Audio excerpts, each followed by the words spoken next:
Yo, Bakaya Lokono Yalo, et oui, on se retrouve pour une petite review de Arcane saison 2, épisode 7 à 9. Donc il s'agit de la partie 3. Je suis dégoûté les amis, surtout pour Echo, qui finalement ne pourra pas finir avec Jinx parce qu'elle finit par mourir. Les bâtards, putain de merde, je suis dégoûté. Oh là là, les enfoirés, surtout qu'à l'épisode 7, c'était incroyable l'histoire par rapport à Jinx et Echo. Les deux méritaient vraiment de vivre leur vie à deux. Non mais là, les bâtards, je suis dégoûté. Mais bref, avant de commencer la vidéo, instant auto-promo, bien évidemment, mon manga Wolfius, disponible légalement et gratuitement sur Manga Grave. Je te mets le lien en description, comme ça tu pourras cliquer dessus et après tu me fais un retour par rapport à ce banger. Je le répète, mon manga Wolfius, disponible légalement et gratuitement sur Manga Draft, lien en description. Mais je suis dégoûté, putain.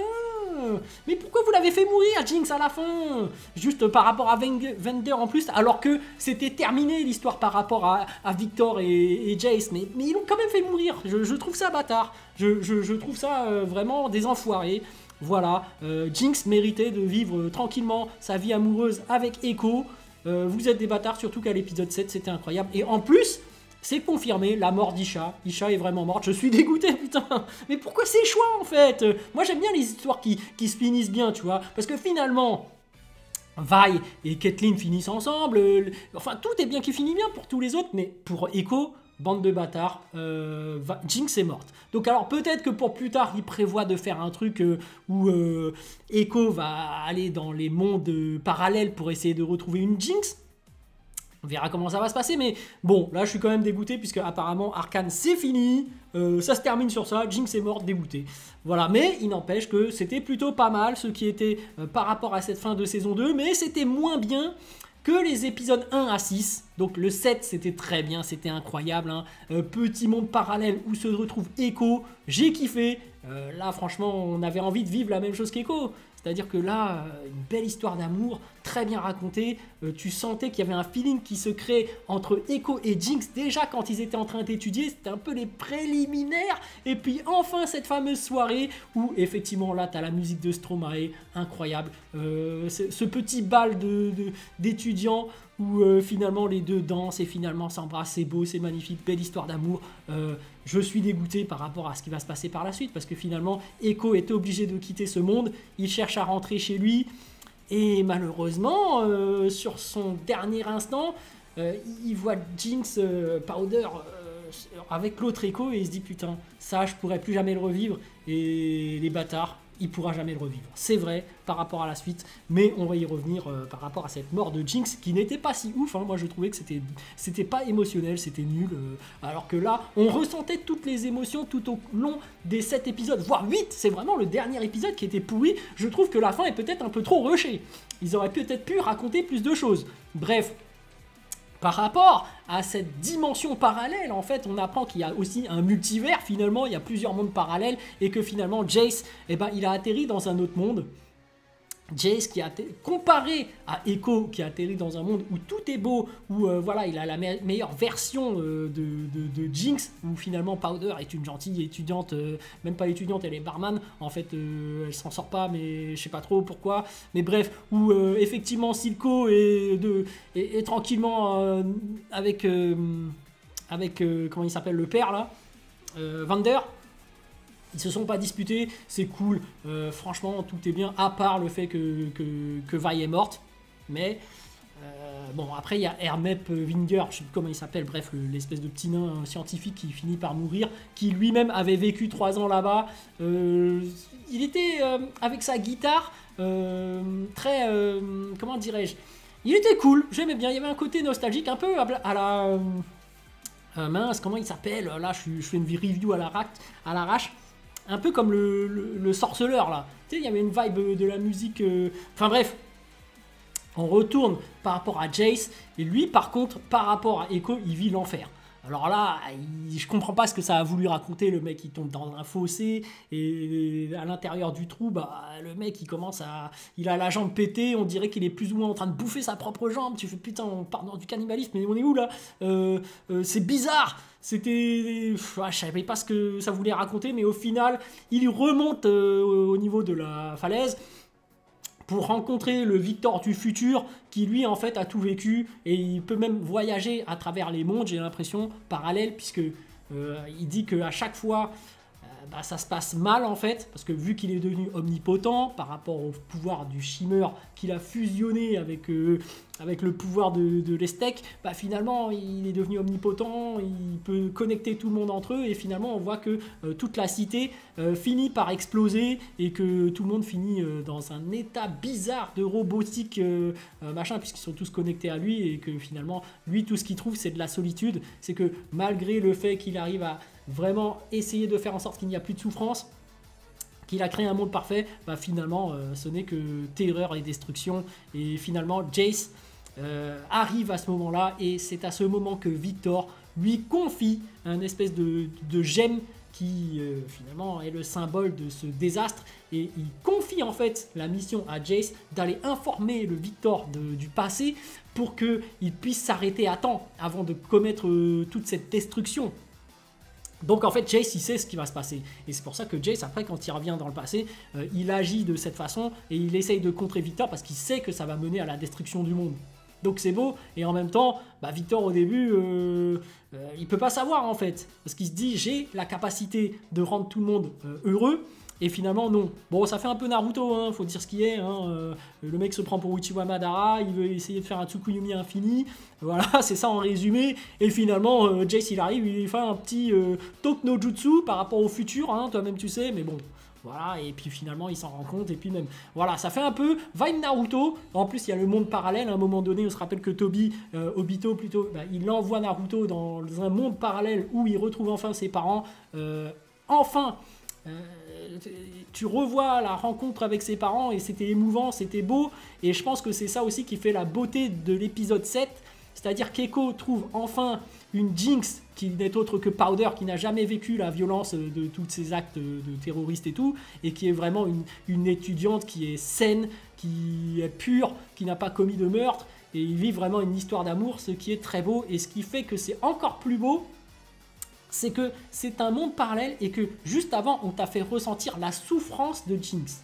C'est-à-dire que Powder est devenue Jinx, elle a tellement souffert, elle s'est fait abandonner par Vi, elle s'est fait abandonner par Vander qui était mort. Tu vois vraiment qu'elle s'est fait manipuler par Silco, même si au final elle a trouvé un certain réconfort avec lui. Mais finalement, toute cette souffrance qui fait qu'elle n'a pas vécu une vie normale, bah là, elle peut enfin le retrouver. Et Echo, tu sens qu'il est heureux avec, et c'est ça qui est encore plus fort, c'est de voir ce contraste.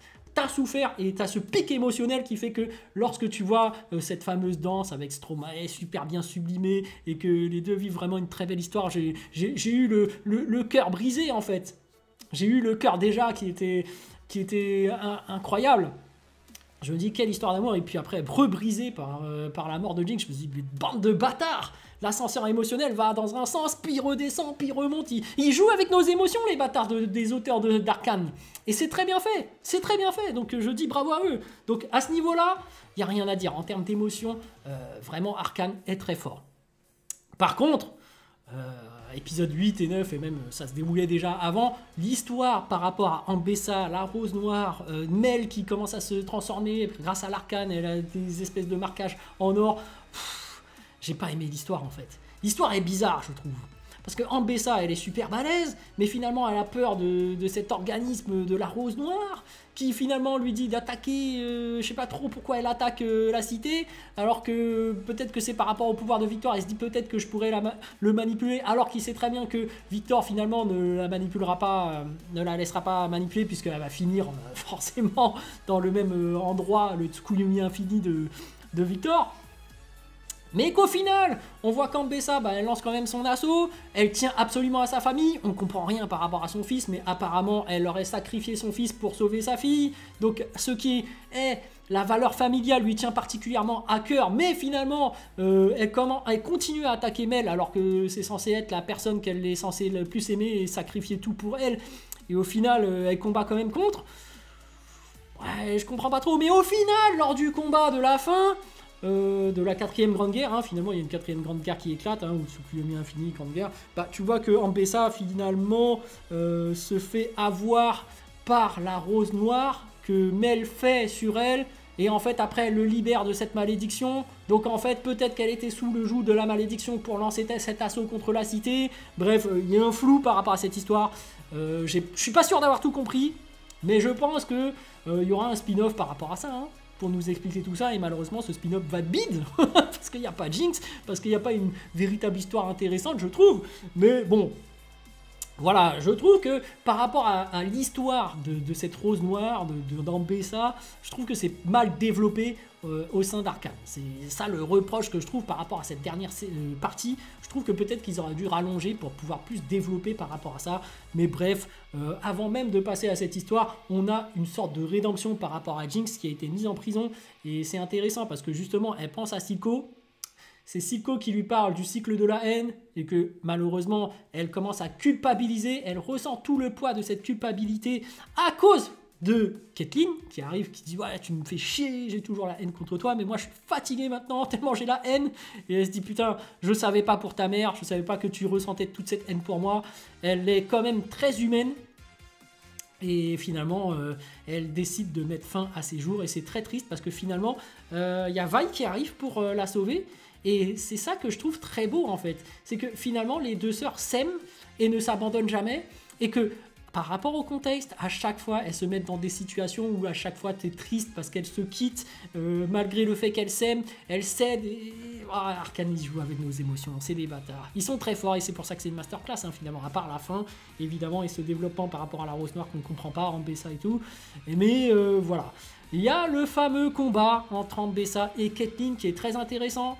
Parce que finalement, c'est entre deux dirigeantes et tu sens vraiment qu'Ambessa est beaucoup plus expérimentée. Elle se joue des sentiments de Caitlyn. Elle a même réussi à manipuler Maddie qui a manipulé Caitlyn qui finalement va se rendre compte qu'elle s'est fait trahir. Mais enfin quand même, cette Maddie finit par crever. Et là, j'étais content. J'ai fait oui! Oui, bien fait pour elle. Bon coup de gun dans sa tête. Boum, voilà. Quelle connasse celle-là. Depuis le début, c'était une manipulatrice, on n'aimait pas de sa tronche. Elle était là, elle profitait. À cause de ça, Vi et Caitlyn n'étaient pas forcément ensemble parce qu'il y avait cette petite relation qui se créait, mine de rien, entre Caitlyn et cette Maddie. Voilà. Maddie mérite de mourir. C'est la seule mort qui était justifiée, je trouve. Parce que la fin, forcément, je suis déçu par rapport à la mort de Jinx, hein, je suis désolé. Et surtout, par rapport à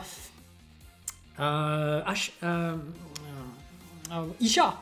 Franchement, Isha, c'était gratuit. C'était Après, pendant cette grande guerre ninja de la fin, il y avait quand même pas mal de morts de random qui étaient sacrifiés. Il y avait le gros SDF qui avait recueilli Vi, qui fait partie de l'armée, qui a été tué aussi. T'as pas mal de personnages comme ça, un peu random, secondaires, qui sont morts. Bon, pourquoi pas. Pendant cette 4e grande guerre ninja, je suis un peu déçu parce que finalement, ils sont à la base dans une tour et que les espèces de Noxiens et avec les hommes de Victor essayent de prendre d'assaut cette cité et d'entrer par rapport à cette tour. Je suis pas fan du jeu vidéo League of Legends, mais c'était le moment de placer un petit truc avec les 3 tours, tu vois, avec le bot, le top, le middle. C'était le moment de faire une sorte de guerre où on te représentait League of Legends avec les petits mobs qui avancent, avec les petits héros qui... Voilà, là c'était le moment, là. Là, pourquoi vous avez pas fait un truc comme ça? Non, là ils ont sorti un espèce de gros monstre qui était avec une sorte de grosse boule qui contenait certainement Victor. Enfin, c'était censé te faire supposer ça, donc fallait l'arrêter. Et à ce moment-là, les troupes devaient le repousser. C'était bien fait, mais bon, ils auraient pu sortir le League of Legends, comme je le disais. Là, c'était le bon moment par rapport à la référence du quand tu joues. Tu sais, tu as les 3 tours, top, bot, middle, bot. Enfin bon, ça fait très mal. Hein, et que tu dois prendre d'assaut le truc du milieu, là. Où ils auraient pu dire que c'était l'endroit où se trouvait Jace. Voilà, ils auraient pu faire un truc comme ça. Bon, après, c'était quand même bien. Hein. Bon, après, en vrai, la 4e grande guerre ninja, là, à la fin... l'épisode 9, je l'ai trouvé moins bien, voilà, par rapport à cette guerre. Bref, c'est vrai qu'il y avait pas mal de choses à dire dans cette guerre. Hein. Par exemple, les pouvoirs de Mel, tu sais pas trop comment elle les a eus finalement, parce que c'est émancipé de la Rose Noire, et en fait on apprend que par rapport à cette organisation, ils recherchent des mages, et en fait Mel aurait eu ce don depuis sa naissance, comme tous les mages. Mais finalement, malgré le fait qu'elle soit aussi forte, elle n'arrive pas tellement à faire la différence parce qu'Ambessa est vraiment une guerrière hors pair. Bon, pourquoi pas. Après, il y a eu l'arrivée de Jinx qui était incroyable. Super mise en scène où elle est sur son vaisseau comme ça, elle est comme ça assise, super badass. Elle a un flow incroyable. Elle sait faire des mises en scène pour apparaître incroyables. Jinx qui arrive et qui utilise sa fameuse sulfateuse qui tire dans tous les sens. Elle est là, putain, trop forte. Et en plus avec Echo et ses hommes qui sont en train de se disperser et tout, j'ai trouvé ça incroyable. D'ailleurs, Echo qui a acquis un nouveau pouvoir, le fait de remonter dans le temps, c'était bien fait. Et quand Echo a dû raisonner Jinx pour qu'elle ne se suicide pas, j'ai adoré ce moment aussi, parce que tu savais que les deux ont une relation particulière, ils sont censés finir ensemble, des bandes de bâtards, hein, et finalement c'est lui qui arrive à trouver les bons mots pour la faire revenir. Franchement, il méritait de finir avec, hein. Franchement vous êtes vraiment des enculés pour faire en sorte que Jinx meure à la fin, et qu'en plus à la fin elle meurt, on n'érige même pas de statue pour elle. On en érige une pour Vander, mais elle est devenue le symbole de la rébellion. C'est quand même elle qui a sauvé tout son peuple opprimé dans l'épisode 5, là, ou 6, je sais plus, mais bref. Dégoûté, mais bref. Jinx et Vi qui arrivent et se confrontent à Vander sous forme transformée par Victor. C'est nul ce combat. Franchement, ça raconte rien. Vander n'est même plus conscient de ce qu'il est. C'était pourri. En plus, il est indestructible. Il te touche, c'est terminé. On voit que effectivement, Jinx a ce côté, vu qu'elle a subi l'opération de Shimmer, elle a ses yeux rouges qui fait qu'elle est plus rapide, donc arrive à esquiver certains de ses coups. Mais finalement, les deux essayent de plus ou moins arrêter Vander, mais finalement, bon, elles se font tout avoir. Nul. Voilà, par contre, c'était épique, le fait que Echo arrive, franchement Echo il était incroyable, et que finalement c'est lui qui va essayer d'arrêter Victor, et pour aider Jace, et que finalement il utilise son truc d'arrêt du temps, de retour dans le passé plutôt de 4 secondes, et qu'à chaque fois il réessaie, mais qu'en fait à un moment donné il sent que c'est chaud, donc il l'utilise un peu plus, et que comme il l'utilise un peu plus, ça a des conséquences sur lui. Oh, c'était beau, c'était bien fait, il y a eu une animation incroyable, le studio d'animation, il faut le remercier, parce qu'ils ont pu créer des scènes incroyablement animées, et une musique qui t'entraîne vraiment dans l'histoire. Je trouve que c'est vraiment très bien fait. Donc finalement, Echo qui arrive, tout est cohérent. Il utilise la déformation de son temps à la fin pour exploser à la gueule de Victor, et que Victor finalement, dans cet espace-temps un peu altéré, et qu'il est avec Jace finalement, Jace, il se sacrifie aussi. J'avais oublié de le dire. On n'y fait pas assez attention, mais en fait Jace et Victor à la fin meurent. Donc là aussi, c'est une mort importante. Parce que c'était ça aussi le fil rouge de l'histoire, c'était l'innovation par rapport à la science, la cité, Jace qui avait découvert une nouvelle technologie et qui voulait offrir pour tout le monde cette technologie pour que tout le monde puisse s'améliorer, et au final c'est ça qui a engendré toute cette haine, toute cette violence, toute cette guerre, et que par rapport à Victor, lui voulait encore aller plus loin et émanciper le monde. Lui le but c'était que mener à l'évolution, que cette évolution remplace la nature, mais qu'en réalité si elle remplace la nature, du coup il y a plus d'imprévu. Finalement tout est parfait, et finalement dans l'imparfait c'était là où il y avait le plus de choses à raconter, et que c'est là qu'il y avait le plus de choses. Donc finalement, excusez-moi, on a la fin de cette histoire. Le verdict, c'est que finalement le monde doit rester imparfait, parce que c'est ça qui crée toutes les situations, qui crée tout ce côté surprise, et que finalement c'est la solitude qui t'attend quand tout est parfait. Il n'y a pas de pic émotionnel, et justement le studio d'animation, les auteurs ont su jouer avec nos émotions en nous faisant subir des montées, des descentes, voilà, dans tous les sens, des retrouvailles déjà à chaque fois, des brisures, des cassures, des retrouvailles, des moments d'émotion, vraiment incroyable. Mais voilà, par rapport à cette fin, je l'ai trouvé quand même moins bien par rapport à la saison 1 et le début de saison 2, donc jusqu'à l'épisode 6, et j'inclus la saison 7 qui était incroyable aussi dedans. Sinon les 2 derniers épisodes, je trouve qu'ils étaient rushés, c'était ça le défaut par rapport à Arcane pour moi. Sinon j'ai kiffé, et cette mort de Jinx que je trouve complètement naze à la fin, je n'ai pas ressenti d'émotion, je n'ai pas pleuré par rapport à ça, j'ai rien ressenti, mes yeux étaient secs, alors que franchement Jinx, c'était le personnage que j'ai le plus préféré, c'est le personnage qui a été le plus développé. Tu vois vraiment que c'était elle qui tenait le plus à sa sœur et qui a le plus souffert dans l'histoire, je trouve, parce que franchement Jinx au tout début, bon on va l'appeler Powder au début, c'était vraiment une fille innocente qui voulait juste suivre sa sœur, et finalement sa sœur, Vi, bah c'est elle qui l'a rejeté, qui lui a carrément mis une patate, qui l'a frappé, et du coup elle a commencé à avoir des troubles psychologiques, et que finalement, bah, avec l'influence de son père, pas Vander mais l'autre là, Silco, elle a commis des meurtres, elle a commencé à faire n'importe quoi.